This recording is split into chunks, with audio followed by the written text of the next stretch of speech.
On Point from the Summerdale Church of Christ. We're studying through the New Testament right now, and we find ourselves at the end of the book of Hebrews, reading the book of James in the first part of 1 Peter. I want to focus our thoughts on James. It's really interesting. It's 5 chapters, but it's a great little book that talks about the necessity of having a faith that's in action, a faith that is working, a faith that is striving to do the things that God has called us to do.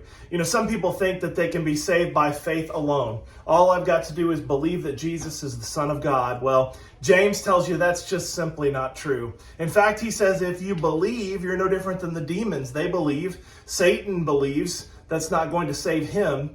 He describes faith as one of doing the will of God, not just a hearer, but a doer of the will of God.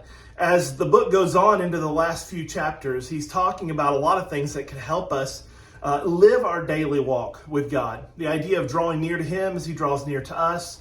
The idea of just simply striving our very best to do the things when we know that the devil's out there like a roaring lion, the devil's out there trying to attack, the devil's out there trying to discourage and discredit and frustrate us, that we just keep pressing forward. And then he closes his book by talking about the power of prayer, which again shows us in action, knowing that God is capable of doing it, having all faith that he can, but specifically asking him, calling on the name of the Lord, begging for, arguing for, debating for, whatever you want to say, giving your prayer to God and saying, Lord, this is what I would like to see done. This is what I want to accomplish, but I want it to be in your will. To be praying boldly like Elijah, who could pray for it not to rain and God shuts it off. And then he prays for rain and the water comes right back on again. He says that's a man like us. And we need to have a true faith in God, that we are so focused on him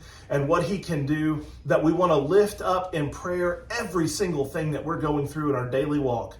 I encourage you to spend more quality time in prayer. Whatever is on your schedule, whatever priorities are on your list, none are greater than your relationship to the Lord. Spend some time in prayer today. Focus on those people and those situations that are weighing you down and they have you stressed. Lay those things at the foot of the cross. Give them to the Lord. He can handle it a whole lot better than you or I can. And he's on the case 24 hours a day, 7 days a week.